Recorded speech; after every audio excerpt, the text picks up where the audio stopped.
So in a previous video with one of my tutors, Mark, who has since left my company because he's grown up and gone on to do even better things, he basically covered themes. So I'll link that up there above for you, which I think if you haven't watched it yet, go and get familiar with the themes, because in this video we'll elaborate and expand on some of those themes. So if you've got that prior knowledge, then this video will be a lot more helpful for you. In this video, we're going to be comparing... I just realized that I'm holding the wrong book. Oops. Anyway, so we're going to be covering the 7 Stages of Grieving and the Longest Memory and comparing 2 scenes from each text. Now, the reason why we're comparing 2 scenes from each text is because, duh, it's a comparative that we're doing.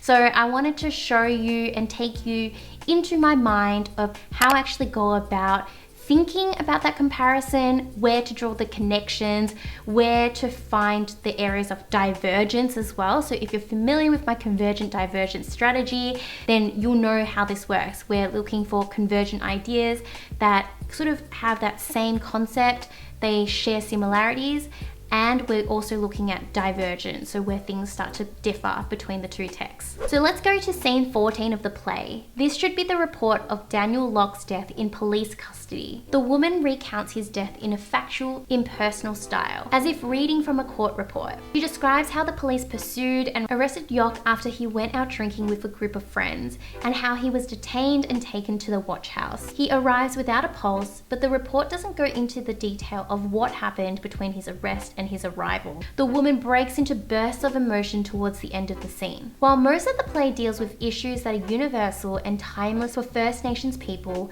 this scene looks at a specific real event. However, this doesn't mean that this scene isn't timeless. First Nations deaths in custody are still a major issue for which no police officer has been held legally accountable. But this scene chooses just one example out of several hundred. The emotionally detached tone makes the situation feel serious, but in a way that distances us and the woman from the brutality and the violence of what must have happened. After all, how exactly was Locke dead upon arriving at the watch house? How badly must the police have mishandled him for that to have happened? Along the way, there are little outbursts of emotion, the little outbursts of people called him Booney, and these remind us that the detachment belies the true significance of what happened, the needless loss of yet another Aboriginal person's life. This has been such a persistent problem in our history.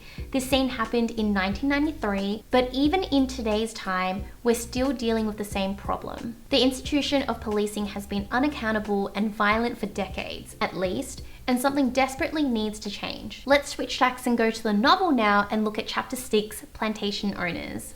In this chapter, Mr. Whitechapel is talking to his peers about Chapel's death in this clubhouse that his father had built for his own peers. Mr. Whitechapel is initially nervous that they will make fun of him, and they kind of do. They point out how hypocritical it is for him to think that he can treat people he's enslaved with humanity, and to stick to this argument even after Chapel had been whipped to death. At some point in this banter, he realizes this physical violence is unjust and starts proposing another way to organize the economy that isn't slavery, but this draws even more mockery. He ultimately leaves feeling a little more convinced by the perspectives of his peers. So what does this chapter tell us? And how is it similar to the scene in the play? Well, in both scenes, white men get away with murdering a black man.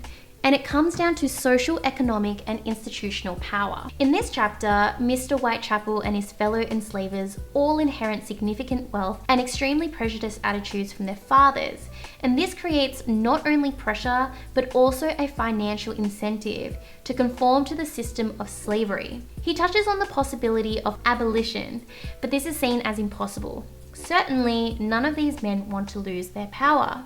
Looking more closely at this chapter, we also see how Mr. Whitechapel is exactly the hypocrite that everybody says he is.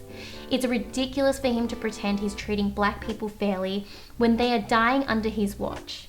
He says he's feeding enslaved workers adequately and treating them with respect, but none of this is actually going to prevent them from violence. And none of this is going to level the playing field so that the white enslavers are held accountable. Ultimately, Mr. Whitechapel isn't seriously interested in making substantive changes to slavery in the name of morality. He is simply just trying to save face. I've chosen these two scenes because they both demonstrate the dynamics of race and power which pervade both of these texts. But these two scenes might not be the first scenes that come to your mind when you're thinking about which scenes to compare from both texts. And that's totally fine. I encourage you to go out there and find your own scenes to compare, because that's what makes English powerful, especially for you as a unique student. If you can compare two scenes that somebody else hasn't compared, that's going to give you that extra edge because you're more likely to say something original. We talk a lot about this in the BBT strategy, the bubble tea strategy, in the Longest Memory and 7 Stages of Grieving study guide. But also, if you wanted to find more scenes to compare, we've got plenty examples in this guide for you. I know there's not many text guides out there, so we really worked hard to make this text as helpful for you as a VC student. It came out last year and we've had rave reviews since then, but we've also had some feedback on how to improve the guide. And so we've already added some improvements in there, adding more examples, adding the BBT strategy as well. So go ahead and check out a free sample if you like. I'm going to now link you to my compare and contrast essay structure, which I think will be super helpful for you as you start writing your essays. Don't forget to like, subscribe, and comment in the section below. Bye!